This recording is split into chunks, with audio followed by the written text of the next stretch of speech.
बोलिए श्री सद्गुरु महाराज जी की जय। श्री कृष्ण बलदेव की जय। उमापति महादेव की जय। सियावल रामचंद्र महाराज की जय। उमापति महादेव की जय। प्रिय भगवत प्रेमियों, हमेशा की तरह आज भी प्रभु के चरणों में बैठ सत्संग विचारों को लेकर के हम आपके मध्य उपस्थित हुए हैं। प्रभु की बहुत बड़ी कृपा हमेशा आप पर, हम सब पर बरसती है। हम सत्संग विचारों को श्रवण कर पाते हैं, सुन पाते हैं।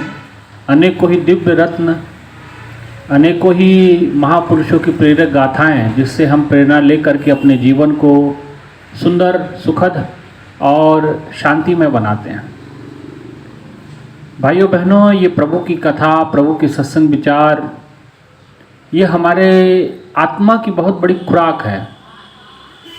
जब तक हमारे जीवन में ये खुराक का अभाव रहता है तो हमारी आत्मा बलवती नहीं हो पाती। यूँ तो आत्मा अकाट्य है, जलाई नहीं जा सकती, भेदी नहीं जा सकती, और तमाम उसकी महिमाओं को आप जानते भी हैं। लेकिन फिर भी अगर जैसे कहा जाता है कि अगर शरीर है तो शरीर को अगर खुराक ना मिले, भोजन ना मिले, तो शरीर दुर्बल हो जाता है, क्षीण काया हो जाती है। तेजहीन जीव का जो शरीर है वह नज़र आने लगता है। ठीक उसी प्रकार से जैसे भोजन शरीर के लिए अहमियत रखता है, वैसे सत्संग विचार, भजन, संकीर्तन, ये हमारी आत्मा के खुराक है। ये हमारी आत्मा के लिए जरूरी, और इसी से आत्मा दृढ़वती, बलवती बनती, आत्मबल मजबूत होता है।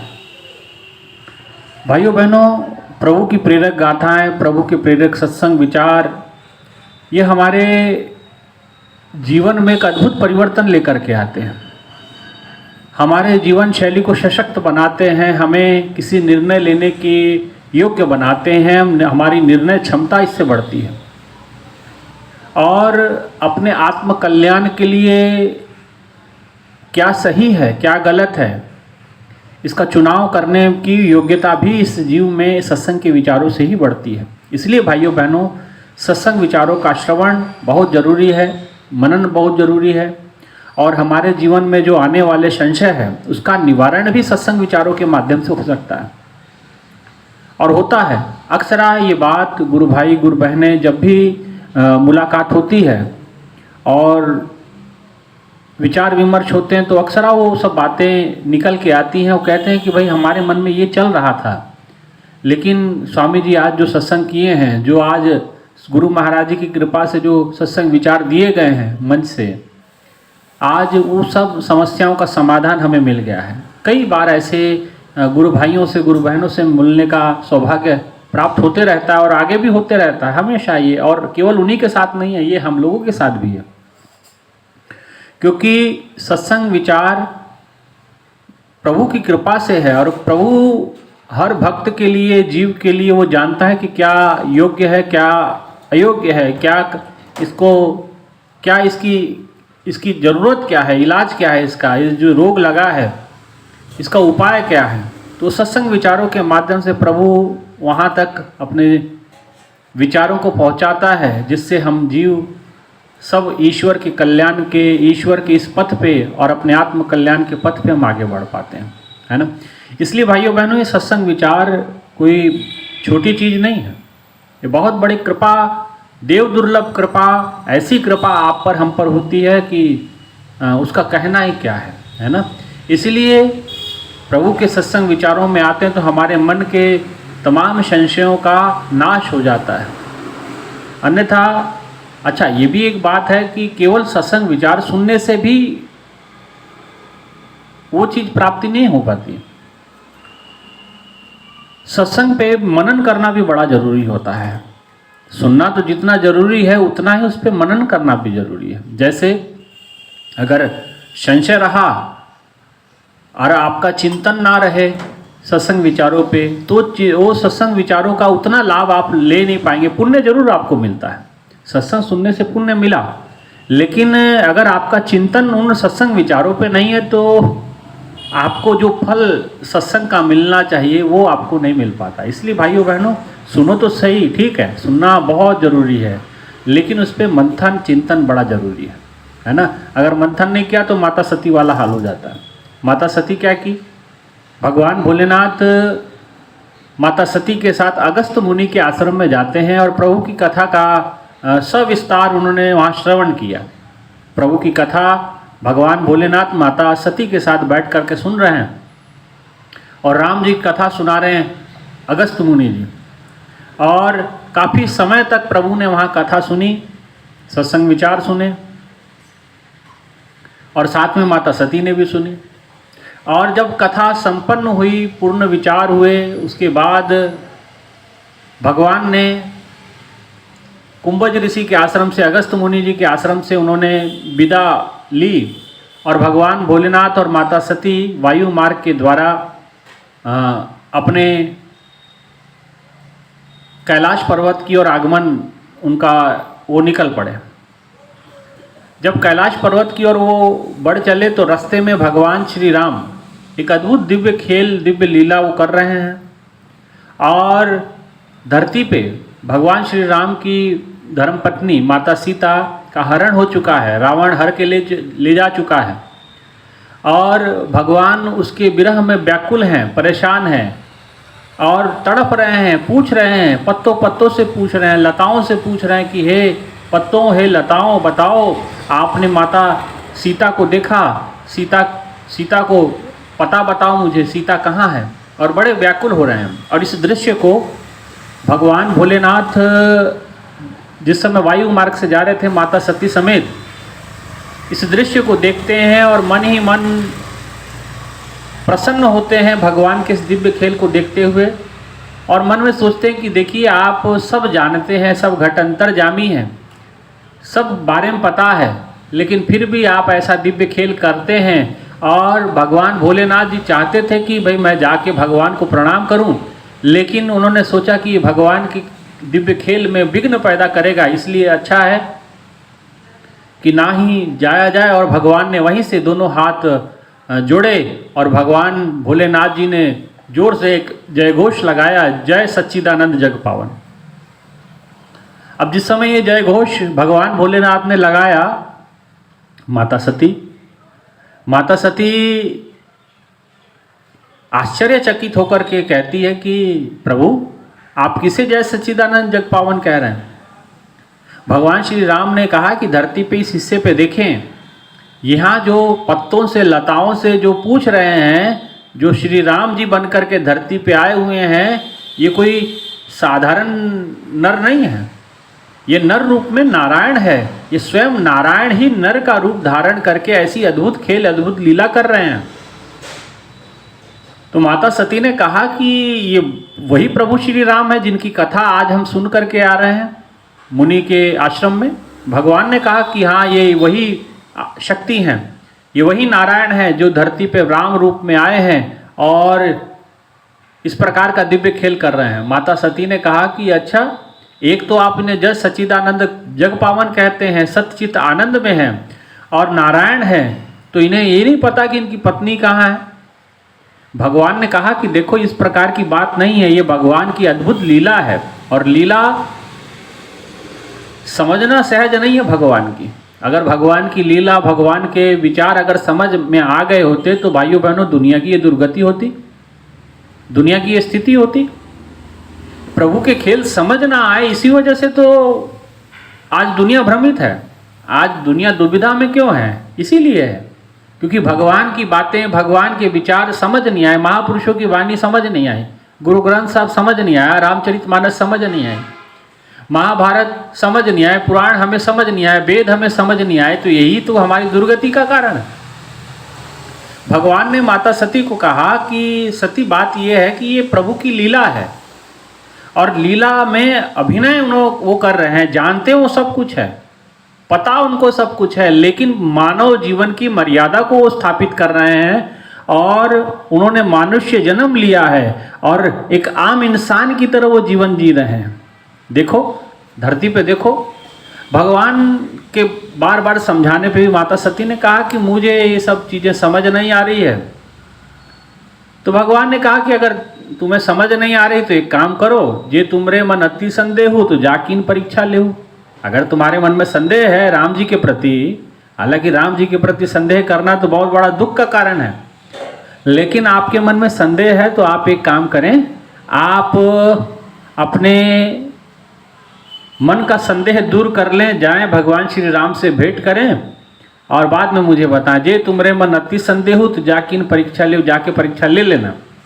और कहते कि माता सती भगवान के कहने पे धरती पे जाती हैं और जहाँ प्रभु श्री राम जिस वन में विचरण कर रहे हैं, जिस पगडंडियों से वो गुजर रहे हैं, जिस रास्ते से वो गुजर रहे हैं भगवान राम, उसी रास्ते पे माता सीता भी, सती भी माता सीता का रूप धारण कर उसी रास्ते पे खड़े हो जाती है।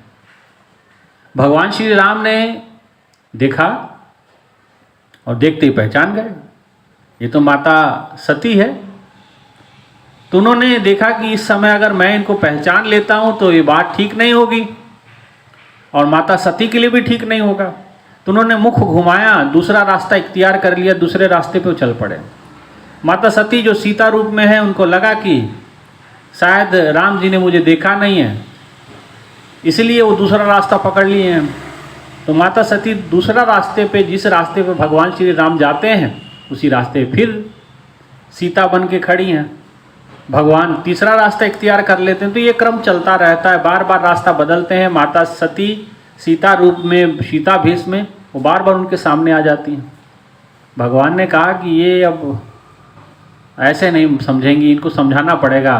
तो भगवान ने माता सती को जिस समय ये बार बार ऐसा करते देखा तो माता सती के सामने प्रभु श्री राम ने दोनों हाथ जोड़ लिया और दोनों हाथ जोड़ने के बाद भगवान ने कहा कि माँ, आप अकेली वन में विचरण कर रही हैं, वृषकेतु कहाँ है, भगवान भोलेनाथ कहाँ है, भगवान भोलेनाथ जी के बिना आप वन में कैसे हैं। तो माता सती बड़ी संकोच में आ जाती है, बड़ी शर्मिंदा होती है कि ये मैंने क्या किया भगवान श्री राम पे, ये तो वाकई नारायण है, मुझे जानते हैं, मुझे पहचानते हैं और ये स्वयं नारायण है। नारायण होने के बाद ये ऐसा खेल कर रहे हैं तो अद्भुत बात है, अद्भुत खेल है। अपने आप मन ही मन शर्मिंदा होती हैं, प्रभु के चरणों में अपने मन को नवाती है और वहाँ से विदा होती हैं और विदा होकर के कैलाश पर्वत पहुँचती हैं। भगवान भोलेनाथ ने कहा कि परीक्षा ले ली, समझ में आ गया। तो उन्हें कहा कि हाँ हाँ मैं ले ली, आप बिल्कुल सत्य कह रहे थे, वो तो जग सच्चिदानंद जग पावन है, वो सच्चिदानंद है, वो तो नारायण है, नर रूप में खेल कर रहे हैं। भगवान ने कहा हम तो पहले कह रहे थे। भगवान शिव ने कहा, पूछा कि अच्छा ये बताओ कि आप जो है माता सीता का रूप तो नहीं धारण किए थे। माता सती ने झूठ कह दिया। माता ने कहा कि नहीं प्रभु, मैंने ऐसा कोई रूप धारण नहीं किया। भगवान भोलेनाथ जी ने आंखें बंद की, ध्यान में प्रज्ञा चक्षु के द्वारा वो देख लिया, वो सारा दृश्य परिदृश्य उनके सामने प्रकट हो गया और भगवान ने कहा कि भाई अब इस जीवन में मिलना आपके लिए बड़ा मुश्किल हो जाएगा। और प्रभु श्री भोलेनाथ जी ने अपनी दोनों नेत्र बंद कर लिए और गहरी समाधि में वो चले जाते हैं, है ना। और उसके बाद घटनाक्रम कुछ इस प्रकार से बढ़ते हैं। एक प्रकार को माता को लगा कि भगवान भोलेनाथ ने एक प्रकार से उनका मानसिक त्याग ही कर दिया है। भगवान भोलेनाथ जी कुछ बात नहीं करते हैं, लेकिन एक प्रकार से उन्होंने मानसिक रूप से त्याग ही माता सती का कर दिया। और माता सती भी इस बात से बड़ी विह्वल होती, बेचैन हो जाती कि भगवान भोलेनाथ ने मेरा त्याग कर दिया। और इसी दौरान कहते कि जो राजा प्रजापति दक्ष थे, जो माता सती के पिता थे, उन्होंने एक बहुत बड़ा यज्ञ का आयोजन किया और इस यज्ञ में उन्होंने सबको बुलाया, सारे परिवार को बुलाया, सारे जवाइयों को बुलाया, सारी बहनों को बुलाया, लेकिन माता सती जो उनकी बड़ी पुत्री थी, इनको ना बुलाया, इनको नहीं पूछा भी नहीं, ना भगवान भोलेनाथ जी के यहाँ कोई न्योता भेजा। सभी देवी देवताओं को न्योता भेजा गया, लेकिन भगवान भोलेनाथ को ना भेजा। और जिस समय यज्ञ का दिन आया तो माता सती ने भगवान भोलेनाथ से कहा कि प्रभु मुझे अनुमति दें, मैं अपने पिता के घर एक बहुत बड़ा आयोजन किया है, उन्होंने यज्ञ का, और उसमें मेरा जाना जरूरी है, मैं जरूर जाना चाहती हूँ। भगवान ने कहा कि सती कोई समस्या नहीं है, आपके पिता का घर है, आप जाएं, है ना। लेकिन एक बात मैं आपको कह देता हूँ, तुम्हारे पिता जब से प्रजापति दक्ष बने हैं तो वह अहंकारी अभिमानी बन गए हैं, और उस अभिमान में वो बार बार मेरा अपमान करते हैं, और जहाँ अपमान हो वहाँ जाना उचित नहीं है। आपके पिता है, आप बिना बुलाए भी वहाँ जा सकती हैं, लेकिन मित्र के घर, पिता के घर और गुरु के घर, गुरु दरबार में बिना बुलाए ही जाना चाहिए, है ना। लेकिन आपके पिता हमसे बैर रखते हैं, हमें अपना बैरी मानते हैं, तो मेरा अगर सुझाव आप माने तो आप अगर ना ही जाएं तो ज़्यादा बेहतर है, बाकी आपकी इच्छा। और एक तो उन्होंने न्योता भी नहीं भेजा, बिना बुलाए जाएंगे तो अपमान ही होगा। माता सती ने कहा कि प्रभु बात यह है कि पिता इस इतने बड़े यज्ञ में इतने ज़्यादा व्यस्त हो गए होंगे कि उनको विचार निकल गया होगा दिमाग से, बातें निकल जाती हैं, हो सकता है कि आपको न्योता देना भूल गए हों।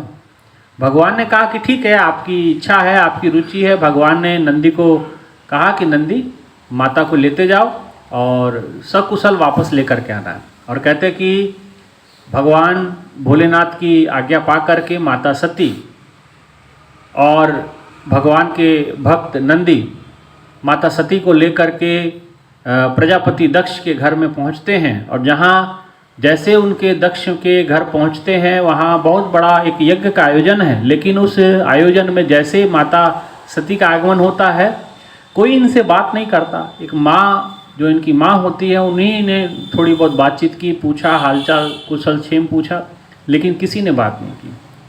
जो भी देखता मुंह घुमा लेता। और ये बार बार अपने पिता के समक्ष जाती, भगवान भोलेनाथ के बारे में पूछती कि आपने उनको बुलाया नहीं, तो बार बार मुंह घुमा लेते जैसे वो कोई इग्नोर कर रहा हो। बाद में प्रजापति दक्ष ने जब बार बार माता सती ने ये पूछा कि आपने मेरे पिता को, मेरे पति को क्यों नहीं बुलाया, आपने भोलेनाथ जी को बुलाना चाहे, त्रिदेवों में से एक देव मेरे पति हैं, भोलेनाथ जी हैं, आप नारायण को बुला लिए, आप ब्रह्मा जी को बुला लिए, क्या आप ये नहीं जानते कि वो त्रिदेव है। और इसी बात पे प्रजापति दक्ष जो है आग बबूला हो जाते हैं। वो कहते हैं कि प्रजापति ने कहा कि वो त्रिदेव है, वो अडभंगी, वो ढोंगी, वो जिसे वस्त्र पहनने का ज्ञान ना हो, जिसे आभूषण पहनने का ज्ञान ना हो, वो मेरा जमाई नहीं हो सकता, और ना ही मैं उसे त्रिदेव मानता हूँ। मैं उसे त्रिदेवों में से कोई उपमा उपाधि नहीं देता हूँ। और तरह तरह से भगवान भोलेनाथ को अपमानित वो करने लगे सबके बीच में। माता सती से ये बर्दाश्त नहीं हुआ। माता सती ने एक जोरदार आह्वान किया, कहा कि नारायण, ब्रह्मा जी और तमाम देवी देवताओं के होते हुए यहाँ भगवान भोलेनाथ का इतना बड़ा अपमान आप लोग कर रहे हैं, और क्या आपको ये शोभा देता है। और भगवान भोलेनाथ के अपमान जिस समय उन्होंने किया तो माता सती ने कहा कि आप अगर मेरे पिता नहीं होते तो मैं आपको अभी श्राप दे देती, लेकिन आप मेरे पिता हैं इसलिए मैं आपको श्राप नहीं दे पाऊंगी। और वैसे पहले भी मैंने अपने पति की बात न मान करके उनका अपमान तो उसी समय कर दिया था, अभी दूसरा उनकी निंदा सुननी पड़ रही है, और इतनी निंदा सुनने के बाद मेरा जीवित रहना ठीक नहीं। और माता सती ने तुरंत योग अग्नि के अंदर अपने शरीर को, अपनी आत्मा को शरीर से अलग कर लिया, विलग कर लिया। और जैसे माता सती ने अपने शरीर से अपनी आत्मा को, प्राण को बाहर किया योग अग्नि के द्वारा, और माता बेशुद्ध होकर के, निर्जीव होकर के धरती पे माता का शव गिर पड़ा।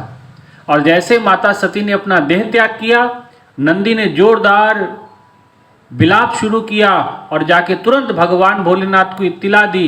उन्होंने कहा कि प्रभु ऐसा ऐसा काम हो चुका है, इस प्रकार से खेल हो चुका है, माता सती ने देह त्याग कर दिया है। और सारी बात नंदी भगवान भोलेनाथ जी को जाके बताते हैं।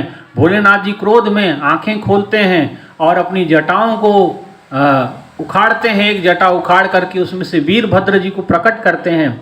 और वीरभद्र जी को प्रकट करके कहते हैं कि वीरभद्र जाओ, उस प्रजापति, उस अहंकारी दक्ष का सर धड़ से अलग करो, उसका सर शीश उसका लगा नहीं रहना चाहिए, वो अलग हो जाना चाहिए।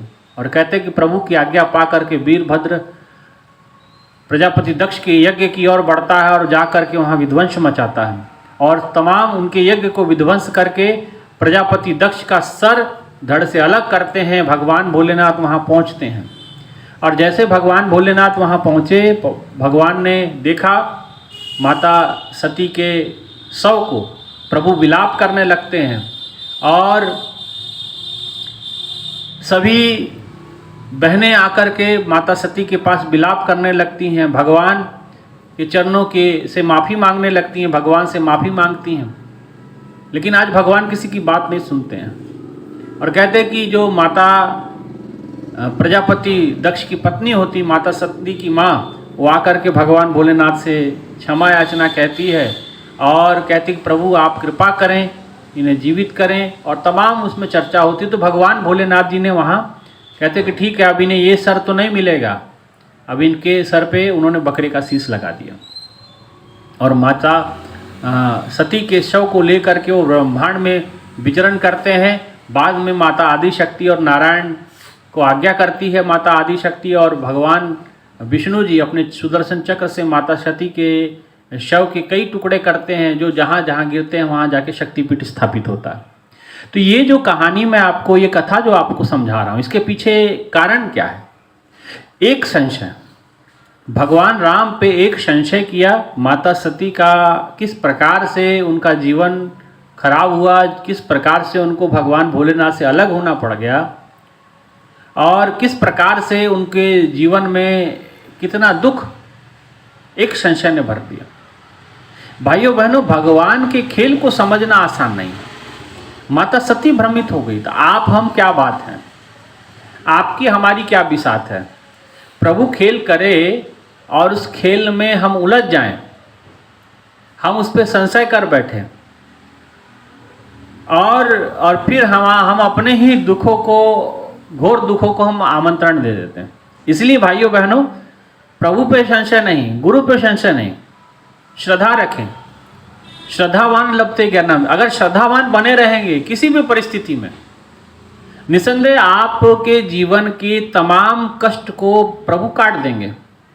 अगर आप कितने ही परेशानियों से गुजर रहे हैं, लेकिन अगर आप श्रद्धावान हैं, गुरु के चरणों में दृढ़ हैं, प्रभु के चरणों में दृढ़ हैं, तो आपको कोई शक्ति ऐसी नहीं है कि आपको आपके मंजिल में पहुंचने से कोई रोक सके।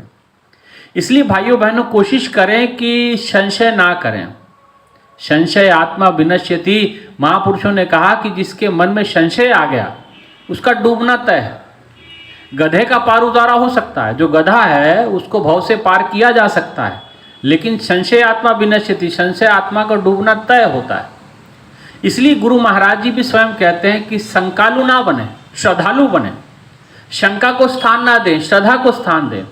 शंका आते रहेगी तो जीवन का पतन निश्चित है, जीवन का पतन निश्चित है। इसलिए भाइयों बहनों, शंका नहीं, श्रद्धा को स्थान देना है। माता सती ने शंका किया प्रभु श्री राम पे, शक किया कि ये कैसे भगवान है, ये कैसे भगवान है, और देखिए कितना बड़ा पतन उन्होंने पा लिया। आज किस स्थिति में वो चलेगी। भाइयों बहनों, आज हमें गुरुदेव मिले हैं, गुरुदेव आशुतोष महाराज जी। आप गुरुदेव को क्या समझते हैं? आदमी मानते हैं? गुरु इंसान है? कई लोग हमारे पास आते, आदमी है महाराज जी, भगवान थोड़ी है। ये आप सोच सकते हैं, क्योंकि आपकी दृष्टि भी वैसी ही है जैसे माता सती की थी। माता सती भी राम जी को इंसान ही मानती थी। वो कहते भगवान है तो सब जानता ही है, लेकिन खेल है उसके। भगवान है, कभी खिलाड़ी बन जाते हैं, कभी अनाड़ी बन जाते हैं। गुरुदेव आशुतोष महाराज जी भी कुछ साधारण आदमी नहीं है, साधारण पुरुष नहीं है। वो महान सत्ता है, वो आदि शक्ति परमात्मा, गुरु ईश्वर, गुरु गोरख वर्मा, गुरु पार्वती माई। गुरु पार्वती माई मतलब गुरु आदि शक्ति होता है। गुरु गोरख, गुरु पार्वती माई, गुरु रक्षा करने वाला है, पालन करता है। विष्णु जी गुरु ब्रह्मा गुरुर विष्णु गुरुर देवो महेश्वरा गुरुर साक्षात पर ब्रह्म तस्मै श्री गुरुवे नमः। कि गुरु साक्षात पर ब्रह्म होता है। क्या पर ब्रह्म मानते हैं आप उसको? क्या ईश्वर जानते हैं उसको? अगर आप ईश्वर गुरु को ईश्वर नहीं मानते तो भाइयों बहनों आपकी भक्ति अधूरी रह जाएगी। आप मान के चलना, आप जितना मर्जी तीर्थाटन फिटाटन कर दीजिए, जितने मर्जी यज्ञ इत्यादि कर लीजिए, जितना मर्जी मूर्तियां पूजा कर लीजिए, जितनी मर्जी आप अगरबत्तियां घुमा लीजिए, दीपक लगा लीजिए, अगर गुरु के चरणों में आपकी दृढ़ता नहीं है, आपने गुरु को भगवान नहीं माना है, तो आपका पतन तय है, आपके जीवन का नाश तय है। आदि गुरु शंकराचार्य कहते हैं शरीरम स्वरूपम तथा वा कलत्रम धनंग मेरु तुल्यम यशस चारु चित्रम गुरु रंगरी पद्मे मनश्चैन लग्नम तथा किम तथा किम तथा किम। आप शरीर से कितने सुंदर क्यों ना हो, शरीरम स्वरूपम तथा वा कलत्रम, तरह तरह के कलाओं में निपुण क्यों ना हो, तथा वा कलत्रम धनंग मेरु तुल्यम, आपके पास मेरु तुल्य पहाड़ों जितना बड़ा हिमालय उतना आपके पास धन का अंबार क्यों ना लगा हो। धनंग मेरु तुल्यम यशस चारु चित्रम, आपका यश आपका चरित्र सारी दुनिया में क्यों ना बखान किया जाता हो कि बड़े अच्छे हैं, बड़े महान हैं, बड़े उचित हैं। यशस चारु चित्रम गुरु रंगरी पद में, अगर गुरु के चरणों में प्रेम नहीं है, गुरु के चरणों में दृढ़ता नहीं है, गुरु के चरणों में आपका विश्वास नहीं है, तथा किम, तब आपका सब कुछ बेकार है, बेकार है, बेकार है। एक बार नहीं, तथा किम तथा किम तथा किम 3 बार कहा। और ऐसे एक श्लोक नहीं है, गुरु अष्टकम पूरा 8 श्लोकों का उन्होंने अष्टकम, कभी मौका लगेगा उस पर विचार करेंगे क्या क्या गुरु आदि गुरु शंकराचार्य जी ने गुरु के विषय में कहा है ना। तो गुरु को जो मनुष्य मानता है उसके जैसा मूर्ख आदमी नहीं कोई, उसके जैसे मूढ़ बुद्धि कोई नहीं, क्योंकि वो बुद्धि तो बहुत लगाया संसार में, गुरु के चरणों में नहीं लगा पाया, गुरु के चरणों में दृढ़ता को प्राप्त नहीं कर पाया। इसलिए गुरु को मानुष जानते ते नर कहिए अंध, महादुखी संसार में आगे यम का फंद, उनके लिए आगे यमराज का फंदा तय, वो आगे। और मनुष्य मानते हैं आप, इंसान मानते हैं गुरु को, गुरु मनुष्य नहीं होता, गुरु भगवान होता है, गुरु साक्षात पर ब्रह्म, गुरु साक्षात पर ब्रह्म होता है। पर ब्रह्म किसको कहते हैं? भगवान को कहते हैं। आज ऐसे पर ब्रह्म रूपी गुरु मिले हैं, हम उसको परखेंगे। राम जी को परखने गई थी माता सती, क्या हाल हुआ देख रहे हैं आप भी, परखी आशुतोष महाराज जी को।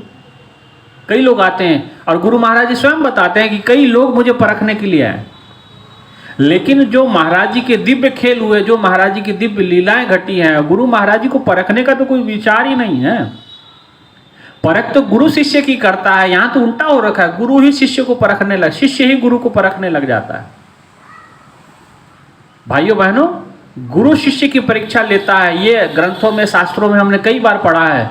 शिष्य कभी गुरु की परीक्षा नहीं लेता है, गुरु ने अपने आप को सिद्ध किया हुआ है। जिस समय उसने ज्ञान दिया, अद्भुत नज़ारे हमारे घट के भीतर दिखा दिए, जिसके हाथ रखने से प्रभु के अद्भुत लीलाओं का दर्शन हमें अंतर में हो जाता है। क्या वो साधारण लोग होते हैं?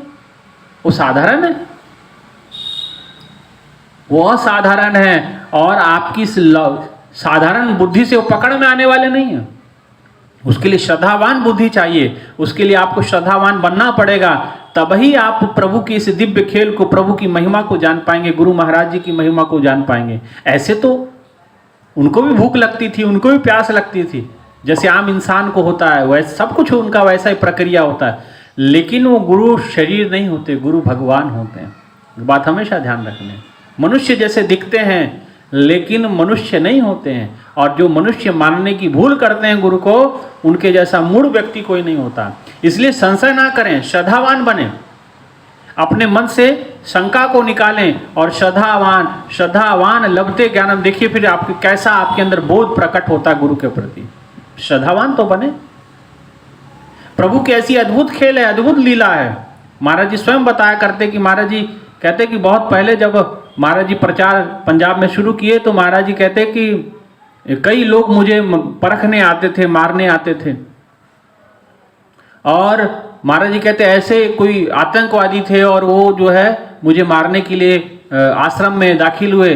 तो महाराज जी कहे कि उस समय इतनी कोई जनता संगत तो होती नहीं थी, और एक आसन पे महाराज जी विराजमान होते थे, महाराज जी स्वयं प्रवचन करते थे हर इतवार को, हर रविवार को।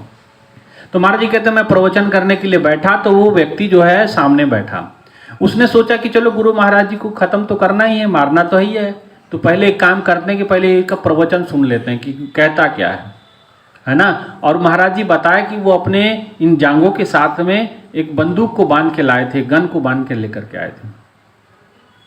और जिस समय महाराज जी ने प्रवचन शुरू किया तो महाराज जी का जो चेहरा है गुरु गोविंद सिंह जी का चेहरा बन गया, क्योंकि उसकी श्रद्धा गुरु गोविंद सिंह पे थी।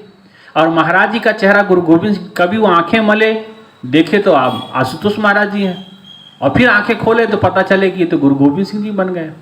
और कहते कि महाराज जी कहते जब मैंने सत्संग कथा खत्म की, कथा खत्म करने के बाद, सत्संग खत्म करने के बाद जब संगत इधर उधर हुई तो आया महाराज जी के चरणों में, उसने प्रणाम किया और महाराज जी को कहने लगा कि महाराज जी मैं इस प्रकार से आपको मारने के लिए आया था, लेकिन महाराज जी आपको मैंने इसी रूप में देखा, गुरु गोविंद सिंह के रूप में बन गया। महाराज जी मेरा संशय दूर हो गया, आप साधारण नहीं है।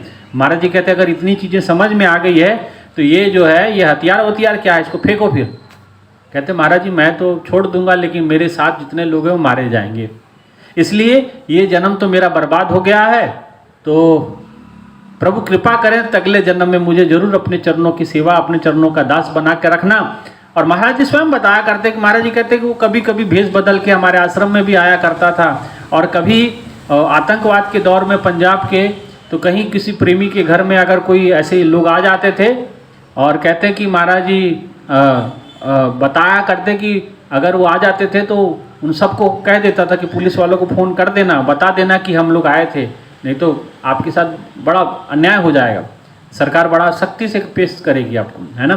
तो महाराज जी कहते हैं कि वो बहुत प्रकार से कई बार भेष बदल करके वो आश्रम में आया करता था मेरे दर्शन करने के लिए। तो मैं उसको कई बार समझाया, महाराज जी ने कहा कि महाराज जी कहते मैंने उनको कई बार समझाया कि देखो ये रास्ता छोड़ दो, और महाराज जी मैं तो छोड़ दूंगा लेकिन बहुत लोग पीछे मारे जाएंगे, उनके लिए मुझे पता है कि मेरा अंत क्या होने वाला है। और महाराज जी इस बार ये जन्म तो गया मेरा, कोई नहीं, अगले जन्म में प्रभु अपने चरणों में। और क्या महाराज जी बताते कि वो काफ़ी समय के बाद उसका एनकाउंटर भी हुआ। तो कहने का मतलब ये जो घटना मैं बता रहा हूँ उसको गुरु गोविंद सिंह के रूप में ही, ये कुछ साधारण होते तो फिर तो काम हो जाता खराब उसी समय।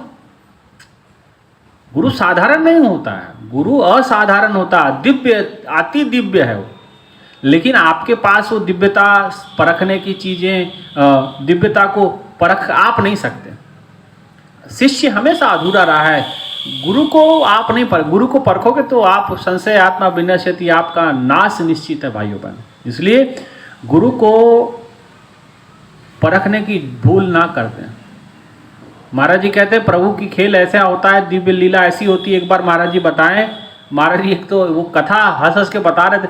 महाराज जी कहे कि एक बार एक व्यक्ति के मन में, महाराज जी कहे कि जहाँ जो सत्संग सुन लेता था, ऐसा प्रभाव गुरु महाराज जी का था कि जो कथा सुन ले, सत्संग सुन ले, वो महाराज जी के गुण गाने लगता था। ऐसा दिव्य खेल, ऐसी दिव्य लीला महाराज जी की, अद्भुत चीज़ें महाराज जी की सब लोग जानते हैं। आप लोग कि जिनको सत्संग विचार सुना दिया जाए और जो गुरु महाराज जी से ज्ञान लेते हैं, वो एक प्रकार का दीवानगी उनके मन में छा जाती है महाराज जी के प्रति। कहीं जाते हैं गुरु महाराज जी का सत्संग, कहीं जाएंगे महाराज जी के विचार, कहीं जाएंगे सत्संग विचार। लोग कहते हैं पागल ही हो गए हैं, पता नहीं क्या हो गया है। तो ऐसे जब किसी गांव में ऐसी चर्चा चली, जो प्रेमी भक्त थे उन्होंने खूब महाराज जी का सत्संग सुनाया, खूब डट करके प्रचार प्रसार चला। लोग बोले पगला गए हैं सबके सब, ये पता नहीं दूसरी बातें नहीं आती, कोई ये बात करते रहते हैं हमेशा, गुरु महाराज जी की सत्संग की बातें चलती रहेंगी, बस दुनियादारी तो है नहीं लगता। तो कहते कि किसी ने कहा कि प्रेमियों ने कहा कि चलो सत्संग में चलो, नूरमहल सत्संग चलो, जहाँ महाराज जी स्वयं हर रविवार को, उस समय पुरानी बात है, तो महाराज जी स्वयं सत्संग करते थे। तब सब लोग सत्संग करने आए तो महाराज जी कहते हैं कि वो जो व्यक्ति सत्संग सुनने के लिए आया था, तो उसने किसी से पूछा, मतलब अपने गांव में वो चर्चा करके आया था कि ये गुरुजी के पास जो जाते हैं इनके दीवाने कैसे हो जाते हैं लोग, इन्हीं की बातें क्यों करते हैं। बोले ये गुरुजी के पास है टोना टोटका, कोई ये ऐसा टोटका करते हैं कि जो जाता है उसी का हो जाता है। बोले क्या टोटका करते हैं? बोले टोटका ये ऐसा करते हैं कि जो इनके पास गया, ये क्या करते हैं, जब सत्संग सुनाना शुरू करते हैं ना, तो ये अपने एक पैर को दूसरे पैर के ऊपर रख लेते हैं, जैसे आप महाराज जी का ये फोटो देख रहे होंगे, स्वरूप देख रहे होंगे, तो इसमें महाराज जी आसन पर बैठे ना, तो एक टांग उठा करके दूसरे घुटने पे ऐसे रख लेते थे जैसे, और कहते कि जैसे ये एक पैर दूसरे पैर पे रखे, दूसरे घुटने पे रखे और पैर को हिलाना शुरू करे ऐसे ऐसे ऐसे, तो समझ जाना कि इसने टोना टोटका करना शुरू कर दिया, जादू करना शुरू कर दिया। और जितने लोग वहाँ होंगे उस सब पे वो ऐसा असर प्रभाव पड़ेगा कि जैसे ही इसने पैर हिलाना शुरू किया, समझ जाओ कि आपको सबको बसीभूत कर देगा। और महाराज जी कहते कि वो आके सामने बैठा, वो उसका ध्यान मेरे पैरों पे ही था। महाराज जी कहते मैंने भी जानबूझ के उसको दिखाते हुए पैरों को उठाया और उठा करके अपने दूसरे घुटने पे रख करके मैंने जानबूझ के हिलाना शुरू किया। और जैसे हिलाना शुरू हुआ तो वो खड़ा होकर के चीखना चिल्लाना शुरू किया कि भाई जादू शुरू हो गया, जादू शुरू हो गया, भागो भागो भागो, नहीं तो अभी सबको बसीभूत कर देंगे, अपना दीवाना बना लेंगे, गुलाम बना लेंगे। तो ऐसे ऐसे लोग भी आते हैं, ऐसे ऐसे महाराज जी खूब हंस हंस के बताते थे कि महाराज जी ये जो खेल है, महाराज जी कई बार हंस हंस के कमरे में जब भी बैठने का मौका मिलता था बातें महाराज जी बताते थे। कहने का मतलब गुरु को परखना नहीं, परखने का काम गुरु शिष्य को परखे, वो समझ में आता है। शिष्य गुरु को परखे, ये तो भूल आपकी, ये मूढ़ता है, ये मूर्खता है, ये अज्ञानता है, ये आपकी ये आप अपने पतन को बुलाते हैं, आप अपने ही आत्म कल्याण में बाधा उत्पन्न कर लेते हैं और कुछ नहीं, अपना ही विनाश की ओर एक कदम बढ़ा लेते हैं। इसलिए भाइयों, गुरु शरीर नहीं होता, गुरु शक्ति होता है। इसलिए कहा गुरुवाणी में, कहा गुरु ईश्वर गुरु गोरख वर्मा गुरु पार्वती माई। पार्वती माई का मतलब क्या है? पार्वती का मतलब क्या है? आदि शक्ति को कहा जाता है। गुरु आदि शक्ति होता है। गुरु ईश्वर गुरु गोरख ब्रह्मा, गुरु ईश्वर है, गोरख ब्रह्मा है, पालन करने वाला। इसलिए भाइयों बहनों, ऐसे गुरु हमको मिले। गुरु ब्रह्मा कहा गया, गुरु विष्णु कहा गया, गुरुर्देवो महेश्वरा। और रामायण में तो और भी कहा गया गुरु शंकर रूपिणम, गुरु ही शंकर का रूप होता है ना। तो ऐसे सतगुरु हमें मिले हैं, तो हमारा धर्म बनता है, हमारा दायित्व बनता है कि हम उनके मार्ग पे जो बताया, कम से कम नहीं कुछ तो जितना उन्होंने समझाया है, जितना उन्होंने बताया है, उसको ही फॉलो कर लें। उसी में भी हमारा कल्याण छिपा है। आखिर कल्याण तो गुरुदेव ने ही करना है, किसी व्यक्ति ने तो करना नहीं है। मोक्ष की चाबी तो गुरु के हाथ में होती है ना। मोक्ष मूलम गुरु कृपा, गुरु की कृपा से मोक्ष होता है। इसलिए भाइयों बहनों, हमें ऐसे संत, ऐसे सतगुरु मिले हैं, ऐसे महान पुरुष के शरण को हमने प्राप्त किया है। और ऐसे महान पुरुष के शरण में, ऐसे सतगुरु के शरण में रह करके अगर हम अपने आत्मा का विकास नहीं कर पाए, आत्म कल्याण नहीं कर पाए, तो हमारे जैसा मूढ़ बुद्धि कौन, हमारे जैसा मूर्ख आदमी कौन, है ना। इसलिए भाइयों बहनों, संशय नहीं, श्रद्धा को स्थान दें। और संशय आत्मा विनश्यति, फिर एक बार कह दूं कि जो गधा है उसको भव से पार किया जा सकता है, लेकिन जो शंकावान है उसका पार होना मुश्किल है, वो फंसेगा कहीं ना कहीं जाकर। इसलिए शंकावान ना बने, श्रद्धावान बने। और श्रद्धावान लभते ज्ञानम, प्रभु की जो बड़ा अनमोल रत्न है ज्ञान, फिर तभी प्राप्त हो पाता है। इसीलिए भाइयों बहनों, ऐसे गुरुदेव हमको मिले हैं। फिर एक बार यही कहूँगा कि गुरु के चरणों में श्रद्धा अर्पित करें। और प्रभु के चरणों में जब श्रद्धा अर्पित करेंगे तो देखिए जीने का कैसा रस, कैसा रंग, और सब कुछ अद्भुत हो जाएगा, दिव्य हो जाएगा। ये प्रभु की, गुरुदेव की असीम कृपा है, असीम दया है ना। इसलिए भाइयों बहनों, यही आज के सत्संग विचार थे कि शंका नहीं, श्रद्धावान बने और गुरु की महिमा को हमेशा गाएं, है ना। इतना ही कहते हुए अपने विचारों को यहीं विराम देते हैं। एक जोरदार जयघोष की अभिलाषा। बोली श्री सद्गुरु महाराज जी की जय, सच्चे दरबार की जय, उमापति महादेव की जय, श्री कृष्ण बलदेव की जय, गुरुदेव आशुतोष महाराज जी की जय। धन्यवाद।